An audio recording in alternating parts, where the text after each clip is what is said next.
In a move that has sent ripples through the global economic and political landscape, Russian President Vladimir Putin has issued a stark and defined message aimed directly at the White House, declaring that his nation is fully prepared to withstand any level of economic pressure the United States might impose, including hypothetical tariffs of up to 500%. This declaration is being widely interpreted as a preemptive strike against the signature foreign policy tools of President Donald Trump, who has historically used tariff and trade wars to compel other nations to change their behavior. Speaking from a televised economic forum in Moscow, Putin's calm but firm statement suggested that Russia's strategic calculus, particularly concerning its ongoing military operations in Ukraine, would remain unaltered regardless of the economic consequences. The Russian leader's assertion that such extreme measures won't change the fundamental directions of his country's policies present significant challenge to the Trump administration, forcing a revelation of how to exert influence on a Kremlin that appears determined to insulate itself from Western economic coercion. The context of this extraordinary statement is critical to understanding its weight. President Trump, throughout his first term and his current presidency, has consistently favored economic leverage over traditional diplomatic or military intervention. His administration's approach is rooted in the belief that America's economic might is its most powerful weapon. This strategy has been managed by a team that shares this worldview, including Secretary of the Treasury Scott Bessent, a former hedge fund manager accustomed to high-stakes financial maneuvers, and United States Trade Representative Jamison Greer, a vocal advocate for using tariffs to protect American industries and achieve foreign policy goals. The administration's playbook often involved the threat or imposition of steep duties on import to force concession from trading partners and adversary alike. Putin's announcement effectively calls this bluff on an unprecedented scale by naming a figure as extreme as 500%, a rate that would essentially halt all legal trade in targeted goods. The Russian president is signaling that the well-worn American strategy of economic pain will not yield the desired result in Moscow. For an immigrant or someone new to international trade policy, a tariff is simply a tax placed on goods imported from another country. For example, if a car made in another country costs $20,000, 10% tariff would add $2,000 to its price for the American buyers, making it $22,000. This is done to make foreign goods more expensive and encourage consumers to buy American-made products instead. A 500% tariff is an almost unimaginable figure in modern trade. That same $20,000 car would suddenly cost $120,000 in the United States, effectively making it impossible to sell. By suggesting Russia could withstand such a measure, Putin is arguing that his country's economy is no longer dependent on the United States for its survival. He is communicating to President Trump that the tool he trusts most is, in this specific case, useless. This message is intended not only for Washington but also for a domestic Russian audience, reinforcing the narrative of a sovereign and resilient nation standing strong against Western pressure. It is also a message to Russia's allies and trading partners, particularly in Asia and the global South, that Moscow's economic orientation has permanently shifted away from the West. The reaction from the Trump administration has been unfolding throughout the day, reflecting a mixture of dismissal and strategic recalculation. President Trump himself, speaking at an impromptu press goggle on the White House lawn before boarding Marine One, projected his typical confidence. He downplayed the significance of direct U.S.-Russia trade, suggesting that the economic ties were minimal and that any tariff would hurt Russia far more than the United States. He framed Putin's statement as a sign of weakness, an admission that the Russian leader was worried about what the Trump administration might do next. However, behind the scene, officials are reportedly engaged in more sober analysis. Secretary of Commerce Howard Lutnick's department is tasked with assessing the potential impact on specific American industries that still rely and Russian imports. While overall trade is low compared to partners like Mexico or Canada, the United States does import critical materials from Russia, including components for fertilizers, which are vital for American agriculture, as well as certain metals like palladium used in the automotive manufacturing, and enriched uranium for nuclear power plants. A complete halt in this trade, prompted by extreme tariff, could create serious supply chain disruptions and price spikes in key sectors of the American economy. Secretary of the Treasury Scott Bessent leading an interagency review to model the financial fallout of such a scenario. His team is analyzing not just the direct trade impact but also the secondary effects on global commodity markets. A major trade disruption with a resource-rich nation like Russia could cause volatility in oil, gas, and grain prices worldwide, which would inevitably affect American consumers at the gas pump and the grocery stores. This detailed analysis will be crucial for informing the president's next step.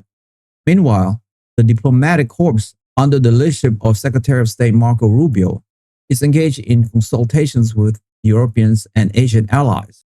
Many of these allies have far more extensive trade relationships with Russia and would be more severely affected by a full-blown economic conflict. Secretary Rubio's task is to maintain a united front against Russian aggression in Ukraine while navigating the complex economic reality that differ from countries to countries. His challenge is to build a consensus on a strategy that does not solely rely on the tariff threats that President Putin now claims to be immune to. The credibility of Putin's claim rests on years of deliberate economic restructuring by Russia, a strategy often referred to as building Fortress Russia. Since the initial wave of sanctions following the annexation of Crimea in 2014, the Kremlin has systematically worked to sanction-proof its economy. One of the key pillars of this strategy has been de-dollarization. Russia has significantly reduced the proportion of US dollars in its central bank reserve, replacing them with gold, euros, and Chinese yuan.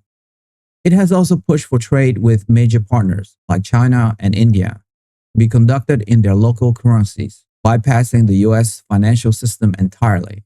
This makes it much harder for the United States to use financial sanctions, which often rely on the global dominance of the dollar, to pressure the Russian government or its state-owned companies. Another crucial element of these strategies has been import substitution. The Russian government has invested heavily in developing domestic production of goods that were previously imported from the West. This has had mixed results. In agriculture, Russia has become a net exporter of wheat and has significantly increased its self-sufficiency in products like cheese and meat, which were once heavily imported from the European Union. However, in high technology sectors, this policy has been far less successful. Russia still relies heavily on foreign technology, particularly for advanced microchips, software, and specialized industrial machinery. While it has managed to find alternative suppliers in Asia for some of these goods, it has often come at a higher cost and lower quality, creating long-term drags on the modernization of its economy and military. The architect of this agricultural self-sufficiency push, a policy now being championed within the Trump administration for American markets by Secretary of Agriculture Brooke Rollins, has shown that such a pivot is possible, albeit with significant state investment and a long-term commitment. Perhaps the most important factor underpinning Putin's confidence is Russia's economic pivot to Asia. Over the past decade, and especially in the last few years, Russia has profoundly reoriented its trade flows eastward. China has become Russia's single largest trading partner by a wide margin. Massive energy projects, such as the Power of Siberia gas pipeline, now physically connect the Russian resources economy directly to Chinese demand, creating a long-term market for the gas that was once destined for Europe. Similarly, Russia has become a top oil supplier to both China and India, often selling its crude at a discount to secure market share. This shift means that even if Western markets were to completely close to Russian energy, as they largely have, Russia has a viable, albeit less profitable, alternative. This new trade architecture is the foundation of Putin's claim that he can withstand 500% American tariff. If the US is no longer a significant buyer of Russian goods, a US tariff loses its power to inflict pain. The domestic political situation within the United States adds another layer of complexity. While President Trump has broad authority to set tariffs, such an extreme move would face scrutiny and potential opposition. Members of his own party, particularly those from agricultural or industrial states, might raise concerns about the retaliatory effects and supply chain disruption. For instance, an official like Secretary of Labor Lori Chavez Duremer would have to consider the impact on American jobs in sectors that could be hit by Russian counter-sanctions or by the rising cost of essential imported material.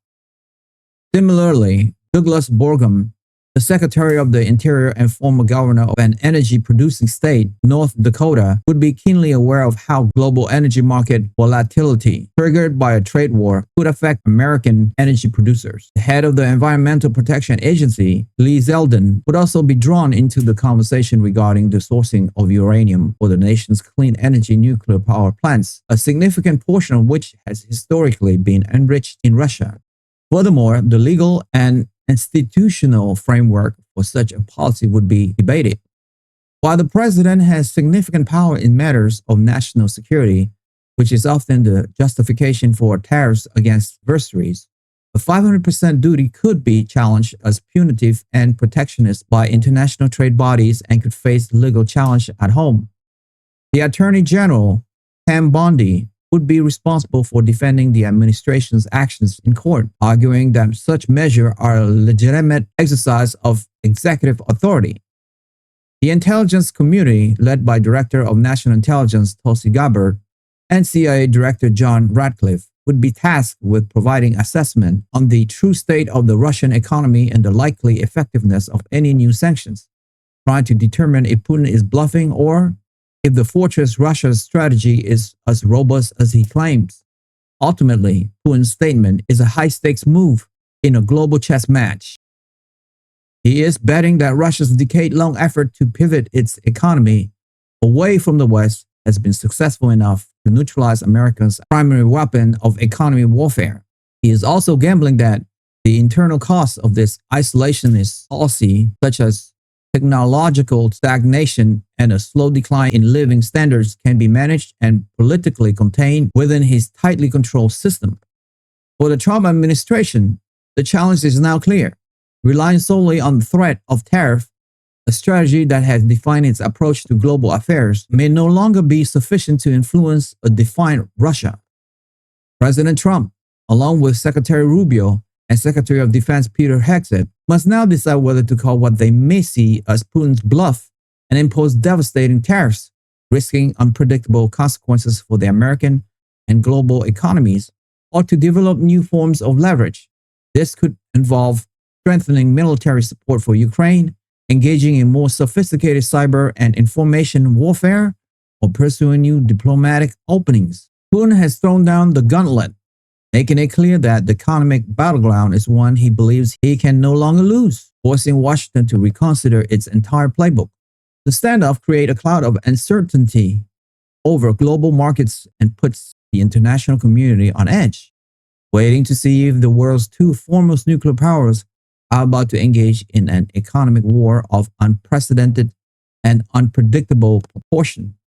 The focus now shifts to the closed-door meeting and back-channel communication, where the true response to this challenge will be forged. The fragile hope for diplomatic breakthrough in the Ukraine conflict was shattered today following a tense and ultimately fruitless meeting between U.S. Secretary of State Marco Rubio and Russian Foreign Minister Sergey Lavrov in Vienna. According to high-level sources briefed on the closed-door talks, the encounter was marked by a stunning display of Russian intransigence that left American diplomats shocked and scrambling to decipher Moscow's next move. The encounter was marked by a stunning display of Russian intransigence that left American diplomats shocked and scrambling to decipher Moscow's next move.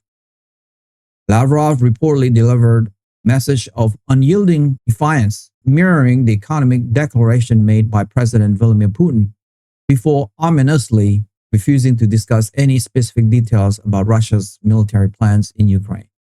cryptically warning that Washington and its allies should prepare for a big surprise. This sudden diplomatic blackout, coupled with a vile threat of impending action, has effectively extinguished any immediate prospect for negotiated settlement and has plunged the Trump administration's Ukraine policy into a state of profound uncertainty. The meeting, held in a heavily secured palace in the Austrian capital, was intended as a critical test of diplomatic possibilities. In the wake of President Putin's statement that Russia could withstand any level of American tariffs, the Trump administration sought to use the Lavrov-Rubio channel to gauge whether any room for negotiation remained. Secretary Rubio, known for his hawkish stance on foreign policy, but also for his belief in projecting American strength through direct engagement, arrived with a mandate to reiterate the U.S. position. A complete withdrawal of Russian forces from Ukrainian territory is the only basis for the normalization of relations and the lifting of sanctions. The American delegation was prepared for difficult conversation, but they were not prepared for the near total dismissal they received. The shock, according to insiders, did not come from a single outburst, but from Lavrov's entire demeanor and negotiating posture. The veteran Russian diplomat, rather than engaging with the point raised by Secretary Rubio, is said to have calmly and systematically rejected the very premise of the talks. He reportedly characterized the American demands as irrelevant and disconnected from what he termed the new reality on the ground. A source familiar with the readout of the meeting described Lavrov as conveying that the United States no longer had a significant role to play in determining the future of Ukraine and that the window for American-led diplomacy had closed. This was not a negotiation, it was a notification. This stance represented a fundamental shock to the American team, who operate under the assumption that the U.S. power and influence are central to resolving any major global conflict. Lavrov's message was that, in this instance, they are not. The most alarming portion of the meeting occurred when Secretary Rubio attempted to press Lavrov on specific de-escalation steps, such as establishing a durable ceasefire or discussing the future status of the occupied territories. It was at this point that the Russian foreign minister went dark. He flatly refused to engage on operational or strategic matters concerning the Ukraine front. Instead of offering counter proposals or even debating the details, Lavrov repeatedly stated that Russia's action would speak for themselves. He deflected all questions about troops movement, strategic objectives, or potential timelines for the conflict's next phase. His refusal to provide any clarity was absolute, creating an information vacuum that U.S. officials immediately interpreted as a deliberate tactic to instill fear and uncertainty. The meeting concluded with Lavrov's chilling parting words. As the delegations were preparing to leave, he reportedly looked directly at Secretary Rubio and stated that the situation in Ukraine would be resolved very soon, but in a manner that the West would not anticipate or welcome. He added that there would be a big surprise for everyone and that NATO should be especially prepared. He offered no further explanation, leaving the American diplomats to ponder the meaning of his threat. The term surprise in a military context can mean many things. The introduction of a new and powerful weapon system, the opening of a new front in an unexpected location, massive and coordinated offensive designed to overwhelm defenses, or a political move aimed at fracturing the Western alliance. The reaction in Washington was swift and serious. The State Department issued a terse public statement condemning Russia's unconstructive and threatening posture, affirming that the United States would not be intimidated and would continue to stand with Ukraine. Behind the scenes, Secretary Rubio immediately began a series of secure calls with his counterparts in the United States Kingdom, France, Germany, and Poland to brief them on the alarming development. The primary fear among European allies is that Lavrov's warning could signal a major Russian escalation designed to achieve a decisive military victory before the end of the year. The threat of surprises has also sent a jolt to the Pentagon and the U.S. intelligence community. Secretary of Defense Peter Hegseth convened an emergency meeting with the Joint Chiefs of Staff to review the defensive posture of U.S. and NATO forces in Eastern Europe. The focus is on increasing readiness and intelligence gathering. Under the direction of DNI Tulsi Gabbard, U.S. intelligence agencies, including the CIA led by John Ratcliffe, have intensified their surveillance of Russian military districts bordering Ukraine. Satellite reconnaissance, signals intelligence, and human source network are being pushed to their limits to detect any sign of a major troop buildup or the movement of unusual military hardware that could indicate what Lavrov's surprises might entail. The central question for these agencies is whether this is a massive bluff designed to scare the West into reducing its support for Ukraine, or if it is the genuine prelude to a devastating new phase of the war. The ambiguity itself is a powerful weapon, forcing the US and its allies to plan for worst-case scenarios, a process that is both costly and diplomatic complex. Lavrov's performance in Vienna has effectively shifted the conflict from a grinding war of attrition to a nerve-wracking psychological battle, with the world now anxiously watching the front line for the first sign of Russia's promised surprise. The diplomatic fallout from the Vienna meeting escalated dramatically just hours after its conclusion when Russian Foreign Minister Sergey Lavrov, in a hastily arranged press conference with state-controlled media, issued a sweeping and apocalyptic warning to Israel, the entire NATO alliance, and the United States, building on the private threats he delivered to Secretary of State Marco Rubio. Lavrov's public statement was far more explicit and broad in its scope. With a cold and deliberate cadence, he declared that those standing against Russia's interests were miscalculating the course of history and would soon face a dire reckoning. His most menacing remark, which has since been broadcast around the globe, was a direct and ambiguous threat. They continue to talk of our defeat, of our isolation. They do not understand. Very soon, there will be nothing left for them to talk about. Very soon, there'll be nothing. This chilling proclamation, devoid of specific detail but full of menace, is being interpreted as a significant expansion of Russia's threat, moving beyond the battlefield in Ukraine to encompass a global confrontation. The most unexpected and strategically complex element of Lavrov's warning was his specific targeting of Israel. This move baffled many observers but is seen by intelligence analysts as a deliberate and calculated signal. For someone unfamiliar with the region's complex politics, the relationship between Russia and Israel is complicated. While Russia is a key ally of Israel's main adversary, Iran and Syria, it has also maintained a working relationship with Israel, primarily through a deconfliction mechanism in Syria. This system allows the Israeli Air Force to conduct strikes against Iranian-backed targets in Syria without accidentally clashing with Russian forces operating there. Lavrov's direct warning is seen as a threat to tear up this arrangement, effectively giving Iran a freer hand in Syria and putting Israeli security interests at direct risk.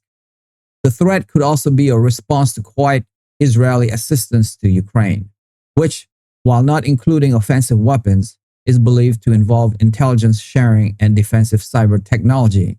By publicly calling out Israel, Lavrov is applying pressure on a sensitive nerve, forcing the Israeli government to weigh its actions in the Ukraine conflict against the immediate and tangible threats of instability on its northern border. This maneuver aims to peel away a quiet but important supporter of the Western coalition and demonstrates Russia's willingness to leverage its influence in other global hotspots to achieve its objective in Europe. Lavrov's warning to the entire NATO alliance amplified the private message he gave to Secretary Rubio about big surprises. The ominous phrase, "there'll be nothing," is being interpreted by Western defense officials as a threat that goes far beyond conventional military action on the alliance's eastern flank. It suggests a multi-domain assault aimed at shattering the alliance itself. Military planners under the direction of Secretary of Defense Peter Hegseth are considering a range of terrifying possibilities. This could include massive cyber attack aimed at paralyzing critical infrastructures across multiple NATO countries, simultaneously targeting power grids, financial systems, and communication networks. It could also imply an unprecedented campaign of political interference and disinformation designed to sow discord and break the political unity of the 32-member alliance, turning members against each other. For an organization whose strength is based on the principle of collective defense, that an attack on one is an attack on all, a threat aimed at its very existence, is the most serious one imaginable. Lavrov's words force every member state, from the United States to the smallest Baltic nation, to question whether the nothing he speaks of refers to their infrastructure, their political stability, or the security guarantee that has kept the peace in Europe for decades. The direct threat against the United States represents the most audacious element of Lavrov's declaration. While President Putin's comments on tariffs were a challenge to America's economic power, Lavrov's warning feels far more visceral and immediate. The phrase "there'll be nothing" aimed at the United States has triggered alarm bell across Washington's national security apparatus. The Department of Homeland Security, led by Secretary Kristi Noem, has raised the alert level for domestic critical infrastructure, fearing that Russia might lash out with cyber attack on American soil. The intelligence community, from DNI Tulsi Gabbard's office to the operational levels of the CIA and NSA, is working to understand if this threat has a military component.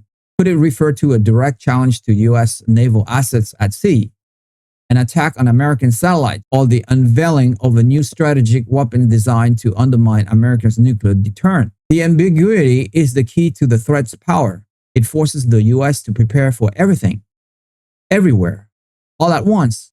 President Trump, who has built his political identity on the idea of a strong and respect America, is now faced with an adversary who is not only defying him, but is publicly threatening his country with an ambiguous but existential sounding outcome. This transforms the geopolitical chess match into a direct and personal challenge to the president and the nation's sense of security. The Vienna meeting and Lavrov's subsequent comments have made it clear that, in Moscow's view, this is no longer a regional conflict in Ukraine. It is a direct confrontation with the United States, and Russia is signaling it is prepared to escalate to a level previously thought unimaginable. U.S.-Ukraine policy chaos. The explicit and coordinated threat from Moscow have thrown President Donald Trump's policy on Ukraine into a state of visible chaos, exposing deep and seemingly irreconcilable divisions within his own administration. The 1-2 punch of President Putin's economic defiance and Foreign Minister Lavrov's apocalyptic warning has shattered any semblance of a unified strategy in Washington. Instead, the administration is now fractured into competing factions, each advocating for a starkly different path forward. This internal conflict is sending confusing and contradictory signals to allies and adversaries alike, creating a dangerous paralysis at a moment when clarity and results are most needed. The result is a policy adrift, with no clear consensus on how to respond to a Russia that has declared itself immune to economic pressure and is openly threatening a wider, more dangerous conflict. At one end of this internal divide are the hardliners, a faction galvanized by what they see as a direct and insolent challenge to American power. This group is reportedly led by Secretary of State Marco Rubio and Secretary of Defense Peter Hegseth. For Secretary Rubio, the Vienna meeting was a personal and diplomatic affront.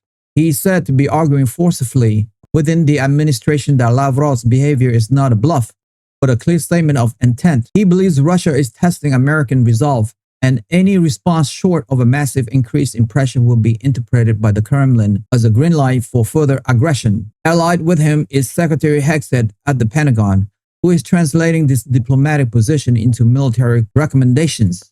Sources within the Defense Department indicated that Hegseth is pushing for the immediate release of more advanced and longer-range weapon systems to Ukraine, including systems the administration had previously withheld for fear of escalation. He is also advocating for a significant and highly visible increase in the deployment of U.S. troops and armor to NATO's eastern flank, particularly in Poland, Romania, and the Baltic states, send an unmistakable message of American commitment to the alliance's defense. This faction believes that the only language President Putin understands is overwhelming strength, and now is the time to speak it fluently.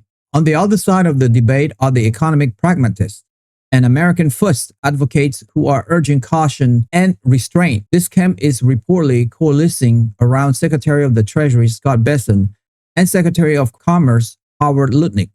Their primary concern is the stability of the American and global economies. They take Putin's declaration that Russia can withstand any tariffs as a serious warning that the administration's favorite tools of coercion may not only be ineffective, but could also backfire disastrously. Secretary Benson's Treasury Department is modeling scenarios that show extreme sanctions on Russia could trigger a global commodity price shock, further fueling inflation at home and potentially tipping fragile European economies into a deep recession. Secretary Lutnick is fielding calls from American business leaders who are deeply concerned about the disruption of supply chains for critical materials that, while small in overall trade volume, are vital for specific industries. This group is arguing that escalating a conflict with a major nuclear and resource power over Ukraine is not in Americans' core national interest. They advocate for shifting more of the burden to European allies and seeking off ramps and de-escalation, fearing that the path advocated by the hawk risks dragging the United States into a costly and unpredictable war that would undermine President Trump's domestic agenda. At the center of this storm is President Trump himself, who is reportedly growing frustrated with the conflicting advice from his top cabinet officials. In contentious meeting in the White House Situation Room, the president has been presented with two fundamentally different realities. On one hand, Rubio and Hexed present a picture of a belligerent Russia that must be confronted to protect American credibility and global stability. On the other, Benson and his allies present a picture of a potential economic quagmire that could damage American prosperity. The president's own instincts are torn. His desire to be seen as a strong leader who does not back down from a challenge is at war with his America First promise to avoid costly foreign entanglements. This internal conflict has led to a state of indecision, where the White House issues tough-sounding rhetoric one day, only to have officials quietly walk it back the next, emphasizing that no final decisions have been made. This policy confusion is further compounded by the intelligence assessment being delivered by Director of National Intelligence Tulsi Gabbard and CIA Director John Ratcliffe. The intelligence picture is reportedly murky and complex, offering ammunition to both sides of the argument. Intelligence reports may confirm that the Russian military is indeed preparing for a major offensive operation, supporting the Hawks' call for urgent action. At the same time, other assessments may highlight the severe long-term strain on the Russian economy and its technological base, suggesting that the Fortress Russia strategy has deep vulnerabilities that the pragmatists believe could be exploited with more patient, targeted measures rather than a dramatic escalation.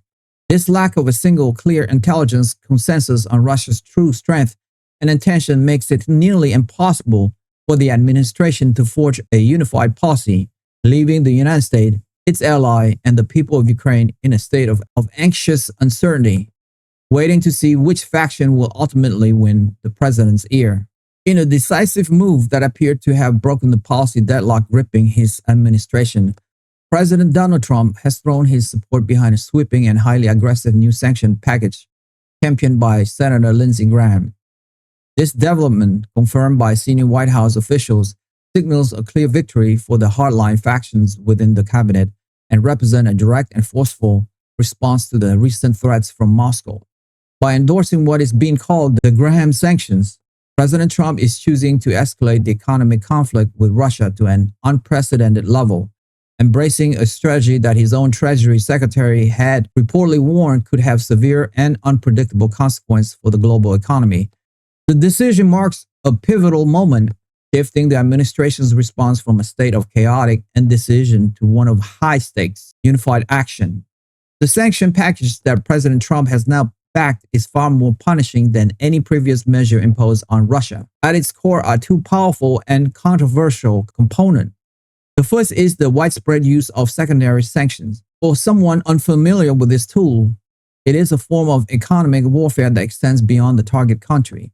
If these sanctions are enacted, the United States will not only punish Russian companies but will also cut off any international bank, corporation, or individual from the U.S. financial system if they are found doing significant business with key sectors of the Russian economy, such as its energy, banking, or defense industries.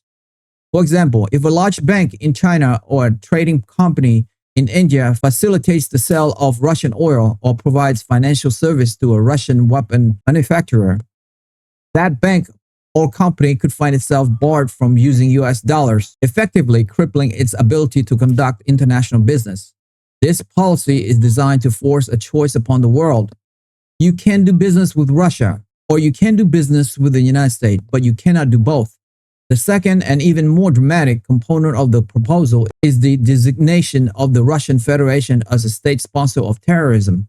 This is one of the most powerful and symbolic weapons in the American foreign policy arsenal. Such a designation would place Russia in a small and notorious category of nations, alongside countries like Iran and North Korea. The legal and financial implication would be enormous. It would trigger a host of new prohibitions, severely restrict U.S. foreign assistance, ban defense exports and sales, and strip Russia of its sovereign immunity in American courts. This would mean that victims of Russian-backed aggression, including American families of those harmed in Ukraine, could sue the Russian government for damage in the United States. It is a diplomatic and economic nuclear option designed to isolate Russia completely from the Western world and label it a pariah state. The president's decision to back this hawkish proposal is believed to be the result of several factors. Firstly, the direct and public nature of the threats from Putin and Lavrov was perceived in the West Wing as a personal challenge to President Trump's leadership. His entire political brand is built on an image of strength, and being seen as backing down in the face of such open defiance was considered politically untenable. Secondly, Senator Graham, an influential voice on foreign policy within the Republican Party, mounted a relentless lobbying campaign arguing that only a truly crushing response would alter the Kremlin's behavior. By siding with Graham, President Trump shores up his support among the more interventionist wing at his party. The decision has been met with grim satisfaction by the hawks in the administration. Secretary of State Marco Rubio, whose authority was directly challenged by Lavrov in Vienna, sees this as a necessary and righteous response that validates his position. Secretary of Defense Peter Hegseth is reportedly relieved that the administration is finally moving toward a more muscular posture, believing that this economic assault will complement efforts to arm Ukraine and will degrade Russia's ability to sustain its war machine. However, for the economic pragmatists, this is a moment of deep apprehension. Secretary of the Treasury Scott Bessent and his team are now tasked with the monumental challenge of implementing and enforcing these complex secondary sanctions, a policy they fear could destabilize global financial markets and provoke economic retaliation against American businesses. The decision has resolved the internal debate for now, but it has done so by committing the United States to a path of radical economic confrontation, raising the stakes for all involved. Even as Washington was absorbing the implications of its drastic new sanctions policy, news began to break from the front line in Ukraine that rendered the economic debates tragically academic. In a stunning and brutally effective military operation, Russia has launched a major new offensive across multiple fronts, appearing to make good on Foreign Minister Lavrov's ominous promise of big surprises. Initial reports, though chaotic and difficult to confirm, paint a picture of a large-scale coordinated assault that has overwhelmed Ukraine defense in several key areas. The advance, characterized by its speed and ferocity, represent the most significant military development in the conflict in over a year and serve as Russia's violent, real-time response to the West's strategy of economic and diplomatic pressure. The world is now watching as the military facts on the ground are being rewritten by force, threatening to make the sanctions announced just hours earlier a case of too little, too late. The main thrust of the Russian offensive appears to be twofold, designed to stretch Ukrainian forces to their breaking point. The first and most shocking element is a new push into the northern Sumy region, an area that had been relatively stable since the initial phase of the war.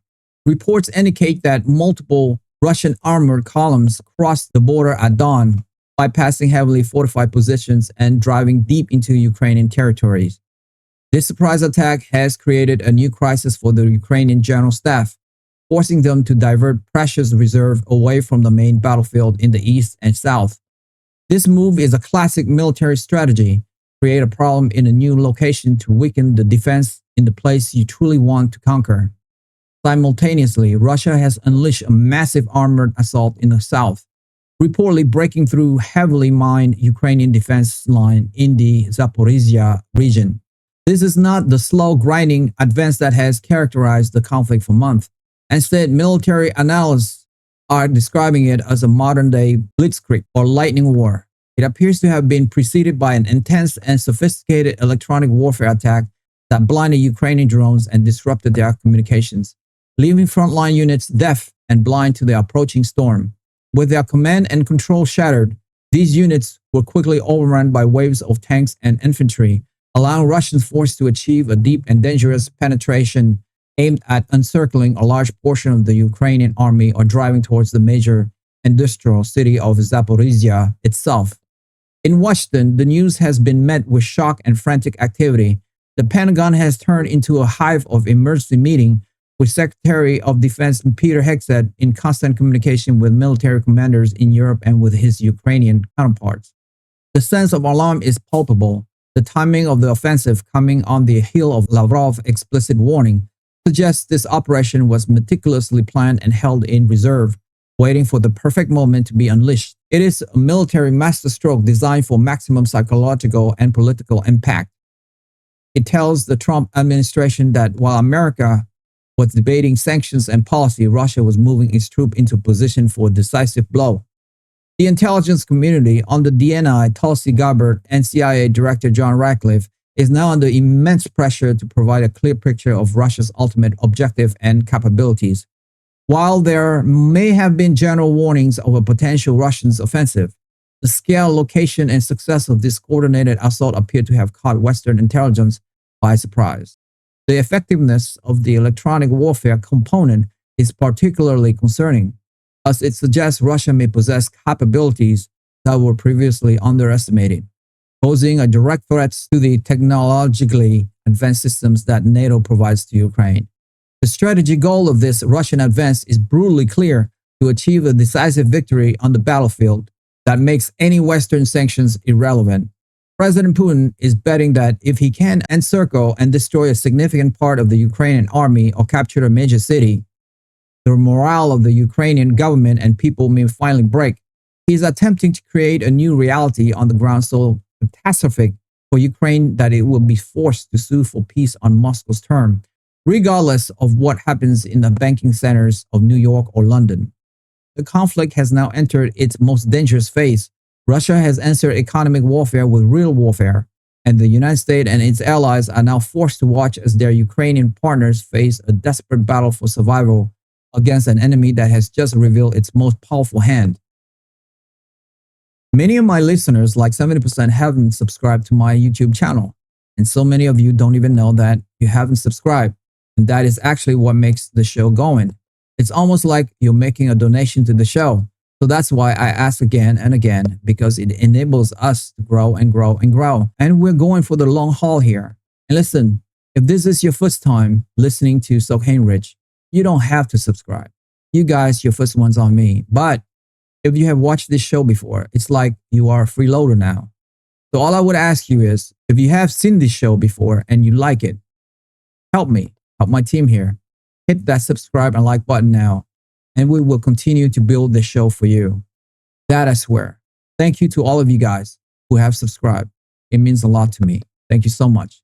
That's all for me for today. I will see you soon. Bye for now.